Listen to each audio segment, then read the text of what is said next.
Okay. Okay, Welcome to Hopeifiers. I'm the acapellist. I'm here with Brother Scott Sweetman. How are you today, Brother Scott? I'm good. The weather's nice, a little warm. Got to be outside part of today, taking it easy, soaking up the weather. Put on. Nice. You're old enough to remember. Some of our viewers won't be. Really great movie, Four Weddings and a Funeral. Oh, yes. Yes, and there's a character in there called Scarlett, and they go to a wedding, and she's wearing a rather creative outfit. And her friend says to her, "I love the play of the pagan orange and the ecclesiastical purple." So when I was dressing today, I thought, well, that's what I'll do. There you go. Pagan orange and ecclesiastical purple. So Nice. Excellent. You were inspired by the movie. I was, yes. Did you notice my title for today? I called it, Are You Into It? Nice. Or it could be, Are You Into It? I guess it could be either of those. It could be, and the topic of tonight's show is intuition. And there's, boy, once you started scratching back the surface, there's a lot of research and stuff out there about intuition. Excellent. I'm looking forward to what I'm going to learn tonight there, Scott. Yeah, me too. Are we going to dive right into it, or do we have anything else we need to discuss? Well, I don't think so. I mean, you want to, how's the health in your household? Are you in pretty good shape? Yeah, no one's in COVID lockdown. Everyone seems to be doing all right. There's some usual doctor stuff, and I had my blood tested, and my PSA was up a little bit, the indicator for prostate cancer, but just a tiny bit. And actually, when you factor in my age, it's not really up at all. But that was the only thing on all the tests I did. And iron. I'm anemia runs in my family, usually in the women, but I had no sisters, so both my brother and I ended up with it anyway. But both the girls have Corolla has some eye woes going on, some disconnections helping in inserts inside her eyes. So she went and spent some time with the ophthalmologist today. So that was how did that go? I think it's going to be good. Yeah, I think it's going to be good. So yeah, it's basically, interestingly enough, he says there's this what's it called? Aqueous humor, this kind of a gel that's inside your eye. And as you age, the gel at some point becomes a liquid instead of a gel. Right. And then when it does, it often kind of pulls away from the retina a chunk. And then when it pulls that chunk, then you got all these floaters hanging, going all over the place, right? So Pearl is too young for that, though. Yeah, she is. But she's also had lots of horses hitting her, smacking her in the side of the head, and those kind of things. The things that horse people know all about. You've got bumped around and smacked by horses, and the horse thought a fly landed on him. It was going to eat him, and he goes to the right and punches you into the wall. And my doctor, when I was on the ranch, had to start a second file for me. He was giving me a hard time when I was a kid because the first file folder was too thick. Yes. And so smashed, crashed, cut, broken, you name it. Yeah, exactly. Big animals are lovely and wonderful, but they can take their toll on our frail little human bodies. Yeah. Well, there was listening to this guy, and he was talking about training horses and that kind of thing. And he says, regard the horse is like a big rabbit, and scared and jumps all over the place. You don't know what it's going to do, right? This is how you have to think of this thing. It's always scared, always fearful, and you have to be like the calm, don't, because otherwise you can get hurt really easy, right? So, well, they're a prey animal, right? So they're used to things eating them. Yeah. So they have to be. And that kind of ties in with tonight, what we're talking about. Because when I was doing the research, there's a difference between intuition, instinct, and what do we want to call it? Kind of like sixth sense. Okay. Forbearing. Okay. It's got a lot of different names, but yeah. So I think we're going to focus on intuition. Okay. What a nice segue, Scott. Carry on. So thank you, Al. You provided that unknowingly, but no kidding. Yeah, I'm glad to hear that it's going to work out for a Corolla, though. Yes, because our eyes are a big deal. Oh, for sure, no question. Absolutely. On that note, you had to lose a sense. If you had to pick and say, I have to lose a sense, your eyesight, for me, my eyesight would be the last one I'd want to lose, right? Yeah. I would want to lose my sense of humor. You Oh, I'm on tonight. Whew. Oh, good job, buddy. Dad jokes, laying him down thick and heavy tonight. Anyway, so back to the good stuff.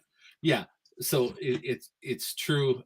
And I was just going to say, PSA: the hospitals are really busy, but if you've been putting stuff off because of COVID, don't get in there, get that done. Statistically, we're suffering a lot as a society because not just the effects of COVID and all that, that a lot of people stop getting their checkups, stop getting their, regular x-rays, blood tests, all the things that we do to keep us healthy in a first world country that we're very fortunate to have.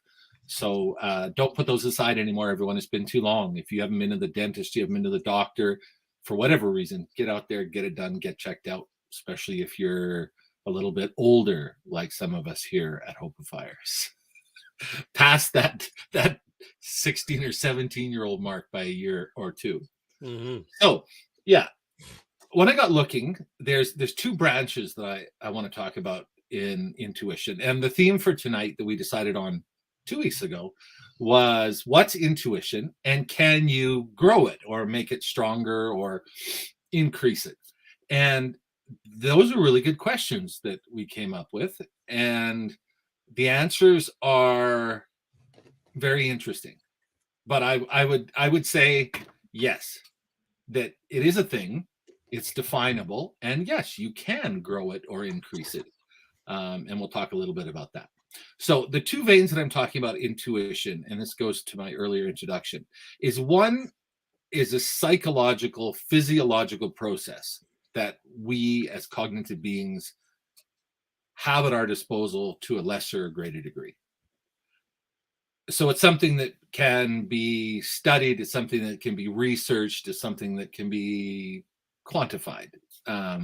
A great source, one of my favorite sources to look for, is positivepsychology.com. I'm a firm believer that psychology is something that everyone can benefit from. And I think probably most of us do have some mental health issues that we should probably look into. But it doesn't matter if you're feeling great. Psychology is something that can help you stay that way or improve even more so. So positive psychology, I'm a big believer in. And the other side of it was, when I got looking, is there's almost a spiritual sixth sense understanding of intuition. So they're split very hard down the center. So one really uses modern science and believes that intuition falls into the realm of hard science. And then there's another tact where it's treated almost like a mystic gift that we can realize, that we can open up like a chakra, or through meditation and prayer, that we can access this special skill that we have as spiritual beings. And I'm not saying that one is right or one is wrong. I decided, after doing a lot of reading, that for clarity it would be better to stick to the psychological side of it for this show. Anyone that's interested in it, there is a ton of material out there, lots of open up your third eye kind of stuff, and I'll leave it up to you to decide what's good in there and what's a waste of your time and energy. But there's a lot of that. So when we look at intuition from a psychological perspective, there's a couple of quotes that I want to share with you that I found really described intuition quite well. So Hogarth, the psychologist, 2010, suggests the essence of intuition, or intuitive responses, is what are reached with little apparent effort and typically without conscious awareness. They involve little or no conscious deliberation. Would you agree with that? Sure. No, that makes sense. Like you have an insight, a flash, an inkling, a propensity, and it's just like, is a lot of times you're not even aware of them. I think you can become more aware of them, but they happen. Yes. Well, and as we go a little farther, that's what you've said is really interesting and really important. I think we'll talk about that in depth. Seymour Epstein, another scientist, describes it this way. Intuition involves a sense of knowing without knowing how you know. Yeah, yeah. I really like that answer. And it's based on an unconscious processing of information. And that part really becomes key once we start looking at it. So to sum it all up, it's a use of knowledge that isn't implicitly sought. So, if I'm going to solve a math problem, I know I need a formula. I know I need, good data. I need to check my calculations. I'm terrible at math, so I'm sort of winging it here. But that's a conscious process of arriving at an answer. Where intuition is where we arrive at an answer without consciously seeking an answer, where it just pops us into our head. Would you agree with that? I think that makes sense. So, and I think there's probably a kind of a sweet spot where you need to be receptive to those. Would that be a fair statement? According to the research, in the vein we're in, there's a similar answer to yours, but it's more so that we train ourselves not to listen to it. So as we're growing up, as we're becoming formally educated, it would sort of beat into us not that intuition isn't real, that the scientific process has to be followed, that there has to be a deliberate calculation of positives and negatives to come up with the answer. Right? So, as we've talked about before, a lot of things that perhaps are available to us as amazing organisms, we teach ourselves to ignore. And psychologists and scientists in the area really believe that intuition is one of the areas where we just tell ourselves and other people tell us so much that it's not real, it doesn't give reliable answers, it's going to be wrong as much as it's right, etc., etc. So we're dissuaded or discouraged from trying to tap into that or develop it or trust it. Is that more so we ignore it. And Yeah. often at our peril. Yeah. And what I found interesting to support that is, so a group of people went at it and they interviewed top business executives, they interviewed top sports managers, people that had to make decisions, snap decisions really quickly, and didn't have time to, do research and crack out a think tank and all of those cognitive abilities. And the number one thing they all said was that they didn't all describe it as intuition. Some of them said, as a rule of thumb, this kept popping up. And what they were referring to is that either they had experienced, and this is the crux of intuition, so it's important, either they had experienced similar things so many times in the past that their thought process didn't have to go through the entire process of calculating. Okay. That's one theory. So it's kind of more of a memory. They've done this. It's kind of a pattern they've repeated, and it's just like, oh yeah, I know what to do in this situation. Yeah. The interesting thing here is they can't chart intuition on any scale. So when they do a thermal reading of the brain, the typical test that they use to determine activity in the brain. So, when I was in coma, they check to see if your brain is still working, even though your body isn't. And so they do, they still look for electrical information, they look for chemical, they look for heat, lots of different things that would indicate that there's something going on in our brain. The studies they've conducted so far haven't been able to say, this is intuition, it's happening here, we can visualize it, we can quantitate it, we can record it. They've had to go about it the other way, and I don't want to say antecedent, but in a way, people describing that they got the answer without thinking about the answer. And especially people that are considered very successful, more often than not, they would say what makes them successful over other people is that they know the answer immediately, on the spot, and trust that to make a decision. And sometimes it's wrong, but more often than not, they're right. And so scientists have looked at that. And as I said, one theory was that they've done something so many times that it becomes almost rote, and the brain doesn't have to think about it anymore. Right. Okay. You know, we've looked at the studies where they say your brain is only active for a part, like on your commute to work, your brain is on autopilot in the beginning, and on the end, it only is active for like a period in the middle somewhere, or right at the very end. I can't remember which end it is, but something like 30% of the time, our brain is actually not recording. We're just doing it by memory. Another group think that intuition, and have done a lot of research into it, and the people that say that they have good intuition and follow it are often people that have a great breadth of experiences. And this group, or this perspective, thinks that creativity is very closely linked to intuition.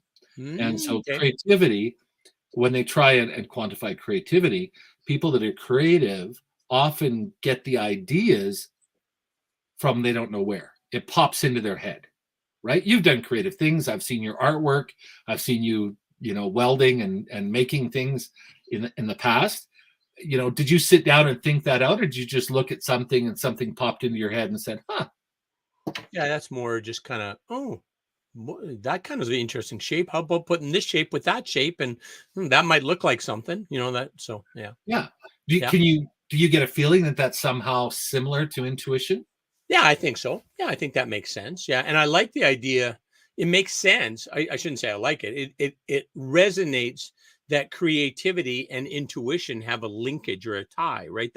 That's pretty logical. That they share the same space in your brain, or in the same connectivity with other humans, or with creator, or whoever. It's kind of the same, kind of the highest developed type things of our neocortex. That's what they'd involve, right? So right. So I think it's important to mention now how this is different from instinct. okay. Like if you and I see a lion, behind, if we look back and there's a lion behind us, we're going to scream and book it out of there. We're not going to think about it. There's no brain process that goes on. Our lizard brain just kicks in and said, run for your life. It doesn't even say that. Our feet are moving before, and we've talked about it in the shooting sports. Your vision narrows, your body goes into fight or flight mode. If we're this lion, Scott, I'd like to say, I would grab you by the hand and like have you run along, but I'd probably trip you so that you were there and I'd book. Sorry, buddy. The old joke, right? That if we come across a bear out walking, you don't have to outrun the bear, you just have to outrun me. Exactly. Which may be why I get so many offers to go hiking. But I'm hoping that's not the reason. No, so they think that instinct is more biological. It's hereditary. It's passed down because, and this is a little bit where intuition and instinct are similar, is that they found that instinct doesn't cross culture well. So if you're in a completely new situation, it's very unlikely that intuition is going to come to your aid, because they've found that intuition seems to be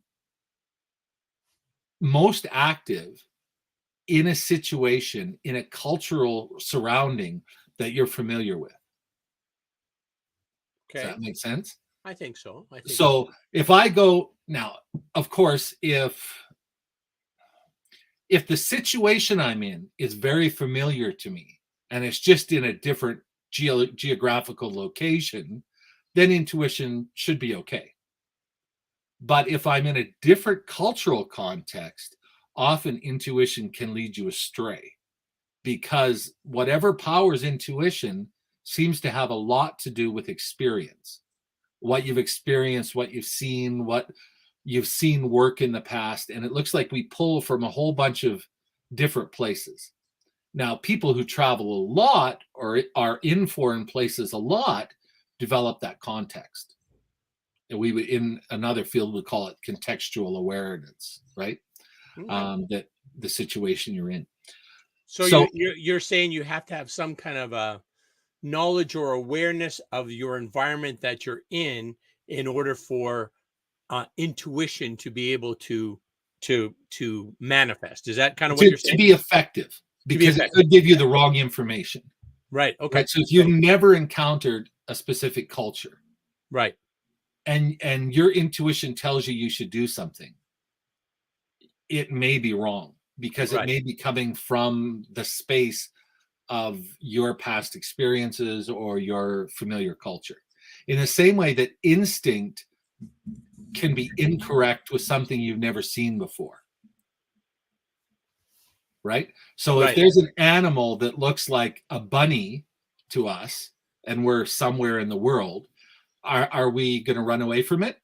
Not No. likely, because our instinct would be, oh, it's a bunny.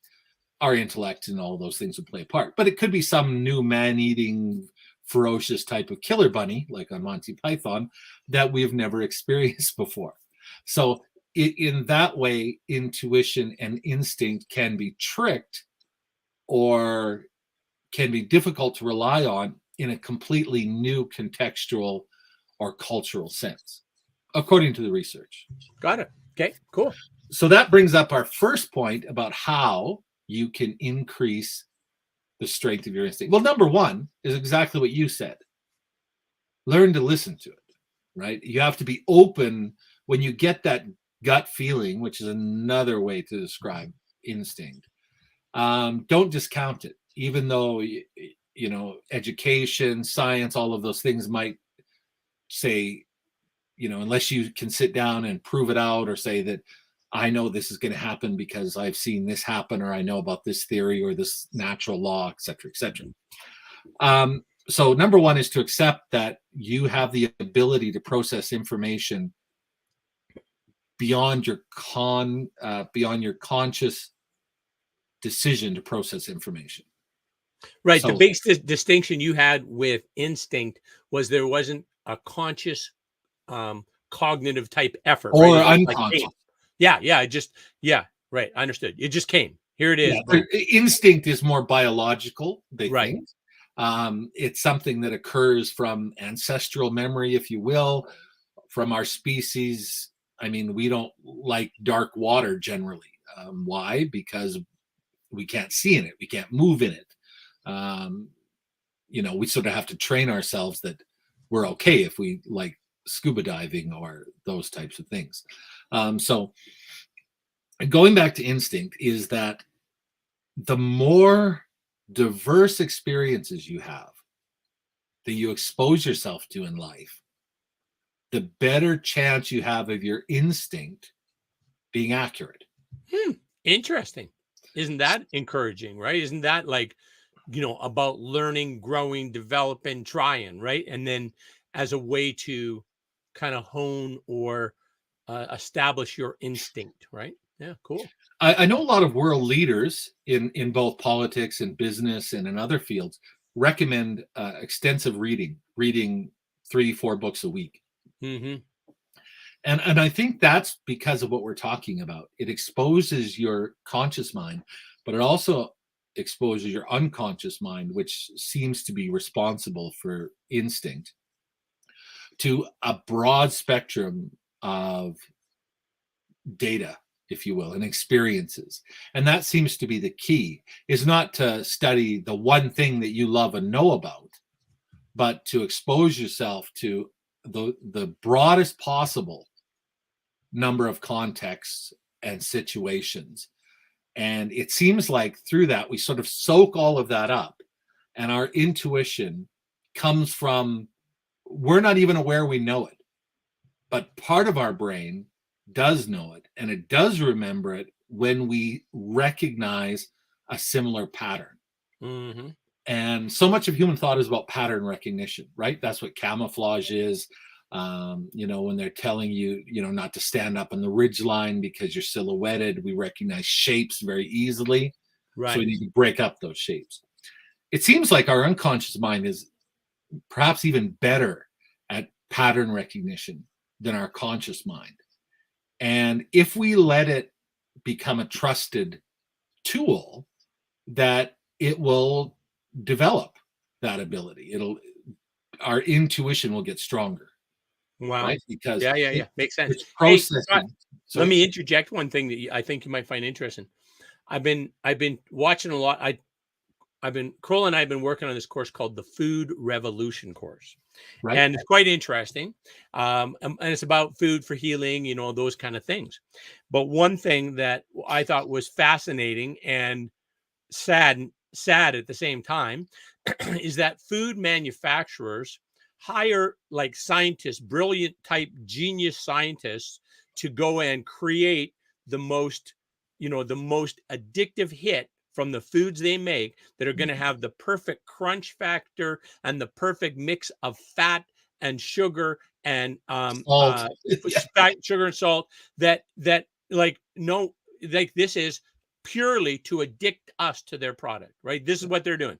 They put the people, the subjects, in functional MRI machines to watch in their brain. Oh, try this. Ooh, or look at this ad. What does that do to their brain? What parts light up? So, I mean, we're really being, manipulated by the food manufacturers to put shit in our bodies so that they can make more money. That's kind of the long and the short of it, right? All the stuff they add in so that we will eat it, so that we'll have that dopamine hit and eat it, are terrible things for us, right? So, yeah. Well, I think anyone who knows you knows that you have a man crush on Elon Musk.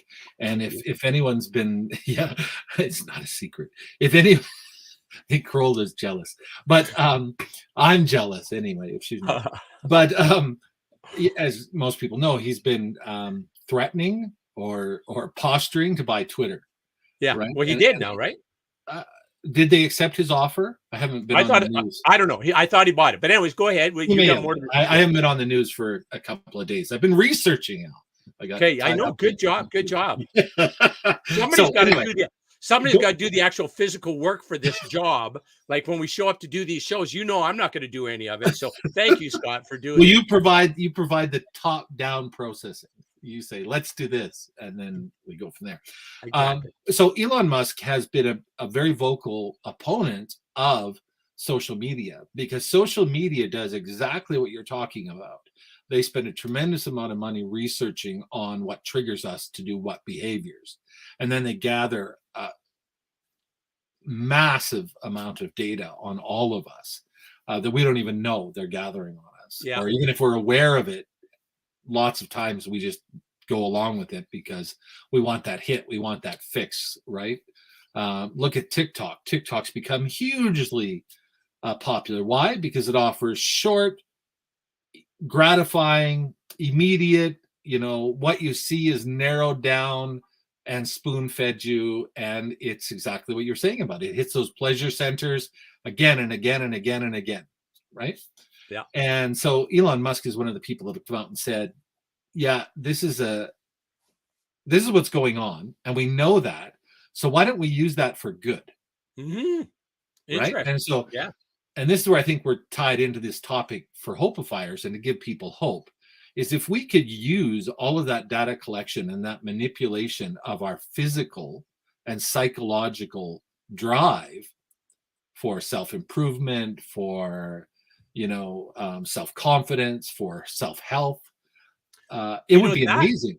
I didn't hear this, but this is very encouraging to me. This is very, this increases my hope substantially, right? Because you think about even a lot of, how we are manipulated to do things and believe things based on the social scientists who are doing the same pleasure hit experiments that the food folks are doing, like that we're being manipulated in that way. So let's say, from what you're saying, it sounds like you're saying Musk is going to take it and kind of make it a vehicle for good. What would that look like? Well, go ahead. No, I was just going to say that a lot of people are skeptical because he's a trillionaire and right. But think about like now we get, if there's something that gets fact checked, who does the fact checking? Often it's journalists. It's not even scientists, right? So we have some kind of scientific publication, and a couple of journalists who aren't scientists publish whether it's right or right. Well, they're not scientists. How would they know, right? It makes no sense. So like if there was better standards for what was out there, and if it was like, where we took the most virulent hate, those things got out. Well, that already happens. But if you could make a more what would you call it? A nicer, more productive dialogue where we're exchanging information and that trying to build each other up and encourage each other to learn the things we know to navigate life as best as we can. That'd be a good thing. As you know, that's kind of my mission. We're in advertising and in media, and we always approach it from the perspective that whatever we do has to be honest, and that, you know, it's important to get the honest message out there. And if you have a good product, if you have a good service, you can be honest about it. And the only time you should be worried about being honest about it is if you actually don't have a Right. good service or a good product. And, you know, a lot of people are saying, it doesn't matter what I have, I just had to find a way to sell it. And that's good for business. I mean, there's fortunes made every minute by people that don't have a good product and don't have a good service, but they have exceptional marketing. And really, that's what we're talking about here. And I think where intuition can beat all of that, because you know, marketers at the level of social media use massive computing power. They don't really use a think tank. They use a think tank to interpret it, but they use computers to recognize patterns, right? That's what it comes down to. Do you remember my my blocked from YouTube for like what 6 weeks or something like that? Yeah. And in the end, you discovered it was that beautiful picture of this girl swinging on the swing, but you said the algorithm looked at it and said, "Oh, this is human flesh, and look how much of it is. This must be nudity." And it was just her face, is all it was, and she's swinging on the swing, and yeah. And that computing power is amazing if it can be used for good. Now, a lot of people argue that financial gain and profit and capitalism is good. We're not going to get in that argument because hope is our business, right? So we're going to focus on that.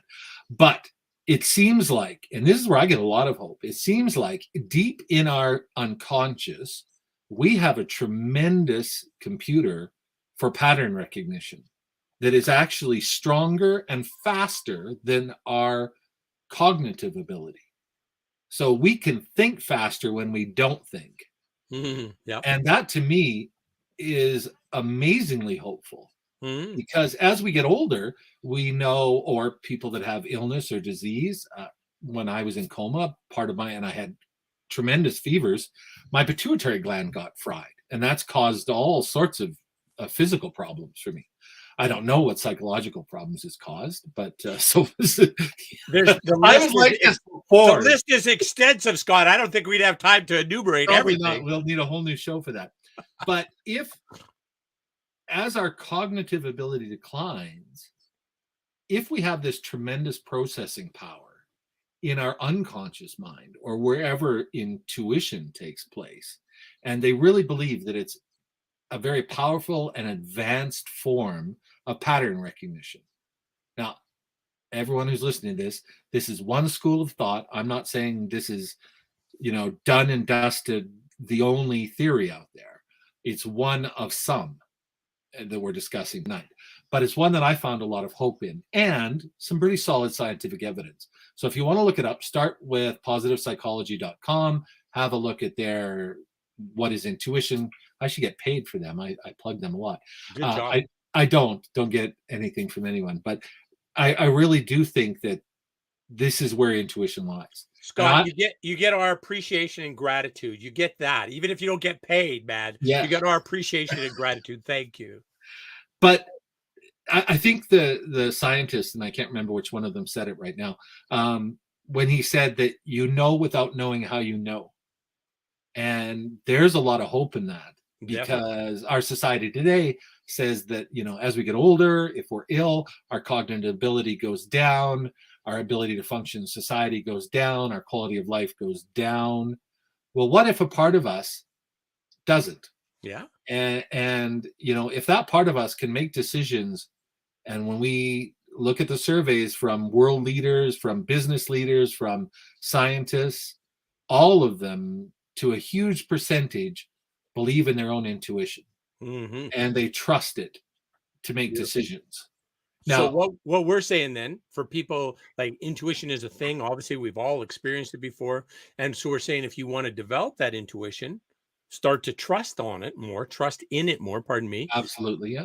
You know, nourish or discount it less if you can't discount it less. Yeah, look at it that way, discount it less, and then also instill as much creativity practice as you can, right? Creativity, and to learn new things, to learn to see these other patterns that are out there, kind of a thing, right? Yeah, Yeah. exposure to, and I think there's a big crossover. And when you look at the more spiritual perspective, where they see intuition as, and I say they, but I'm in both camps at the same time, and in neither fully, is I think intuition has a spiritual component. I think that we are aware of things that, you know, are unseen and unheard and perhaps aren't provable by science. And, you know, when people talk about using meditation, when they talk about breathing, when they talk about all of those things, increasing that sense, that sixth sense, that third eye, whatever they want to call it. You know what? Speaking of that, Scott, think about this. When you meditate, I meditate, and when you get it like where you're in the nice quiet and it's calm and that kind of thing, that's when you can be most receptive to whatever intuitions come your way, right? So that's, you know, if you can, aiding something to aid you to get to that place is a real great place to be receptive to whatever intuitions might come your way, right? So don't discount them less. Embrace them. Look at them. Exactly right. Instill your creativity. Yeah, great. And, you know, we're not suggesting run out and bet your life on an intuition. We're not saying run out and, you know, invest all your money by, oh, Alan Scott said, trust the voice inside your head. You might be as crazy as we are. How do we know? We're just saying that if you go out, look for yourself, and there's a lot of science out there. There's a lot of literature out there that says intuition is real. We've all experienced it, as Al said. So don't trust us, but trust yourself. Listen to yourself. Exactly. Love yourself. Yeah, and love even the parts of you that you don't know and understand. And I think that that's something that we've grown out of as a culture and a society, to our own peril. And I think that when we look at ancient cultures, they knew a lot of stuff that we don't know how they knew. And, you know, that gives rise to a great number of books and TV shows about aliens and, you know, knowledge from the stars and mystics and all of these things. But I think all of us, if we're honest, have experienced at some point where we're like, how on earth did I know that? I don't know if you know this, but Rumi, who is, of course, like huge body of creative work, all these amazing insights, right? And then I guess he was a mystic, a Sufi mystic, and a lot of the twirling type dancing they do, that's where he would get his insights. That's where he would get his kind of download from creator, and then he'd write it down, kind of a thing, right? So very cool. When I was in Turkey, I got to see the twirling dervishes. Is that the nickname they've given them? Yeah, pretty, what's the right word? I don't want to say fanatical, because it's not fanatical. Rapture. They're almost in a state of rapture when they're spinning, and the music and the noise and the movement. It's hypnotic, but you really get a sense that the people involved are in a state of communion with something far beyond the normal sight, sound that we all experience. Yes. It's pretty amazing to watch. It is. There's this, I've been getting her emails for the last little bit here, because I'm at some point I'm going to try and take a course with her. Her name is Banashi something or other, and that's a common surname, something or other. Yeah. This is something or other from down the street. Yeah. Okay, all right, that's not very good. Okay, but anyways, what she does is she teaches you how to do that dancing that way, but she talks about that basically this is like where you get in an ecstatic place, if you will. You know, great word. Yeah, that is where you kind of get when you do it. So in the Greek meaning of ecstatic, right? I mean, it's connected esoteric. It's that whole idea that it's beyond the normal experience, right? Right. I want to just show you a picture of her quick here, and then we better wrap this up here. Yeah. So this is like a picture of her dancing, and that's not, you know, she's just like, oh my goodness, she's in heaven, this woman, when she's dancing. So yeah, it's amazing. Yeah, her name is, what is it? Banashi. So, just wait for me to start dancing like that, Scott. It's going to be something. Nice. Yeah. If you'll wear that dress, I'll buy a ticket. So, That'd be scary. That'd okay, be scary, so brother. that's a Mug's bet though, because I know you do the high heel walk. I've seen those spikes you walk in, man. So they scare me just looking at them. If I put them on, they'd go right through the floor. Anyways, I'm gonna at some point, I got too many courses going on right now. I'm gonna take a course from that woman to learn how to activate my feminine divine dance moves and just Nice. get creative. It'll be amazing. Another thing when I was in Turkey that I found amazing was the real, Yeah. genuine belly dancing. Oh yeah. And there's very much a mystic, a spiritual component, sensual too. Yeah. But so there was touring groups that went to I stayed just by luck. I booked into a Turkish hotel. And by that, I mean, when I showed up, the manager's like, oh, he said, I think maybe you want the Hilton or one of those hotels. He said, this is a hotel, maybe only Turkish people stay here. And I'm like, yeah, no, that's cool. I said, if you're happy to have me here. He's like, oh, okay, but things will not be like you're used to. And I'm like, oh, that's cool. And I loved the hotel. I had a shadow the whole time. He always had somebody sort of with me to make sure that everything that to protect you, like I that you know. didn't. Well, maybe there was a lot of terrorism going on. They blew the bank up that I used to take my money out every day at. Like 2 days after I got home, I saw on TV in Japan.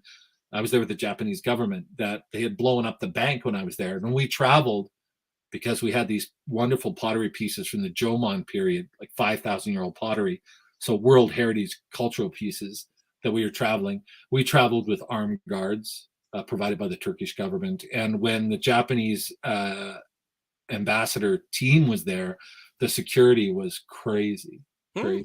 So yeah, I don't know if I assumed naively that they were there as a cultural awareness sort of thing to tell me what I shouldn't do and help me enjoy my stay with them, which it did, and it was great. I could see what the problem was, Scott. They're looking and thinking, this Canadian from Japan coming to Turkey, going to cause some kind of international incident, wreck the whole thing, start World War III. They wanted to keep your eye on you and just make sure that you didn't get carried away. That's what they're trying to do. They warned me many times not to talk badly about Ataturk. Okay. It's still a crime there, and apparently you can get into big trouble. Now, I guess this was like 15 years ago, so I shouldn't speak like I know what it is there now. Okay. But anyway, getting back to our topic, yeah, I think you're exactly right, and I think that's why I'm not saying that vein of understanding of intuition is wrong, because it ties in with creativity. It ties in with that whole concept of using physical movement, music, sound to heighten the awareness of your subconscious processes, or spiritual, or sense. I want to say sensual, but not sensual. right. But the heighten your senses, including the sixth and seventh sense, if one believes in those. So definitely, I think you're right. Don't discount it, believe in it, and then expose yourself, which is good advice anyway, right? Expose yourself to the widest possible experiences that you can.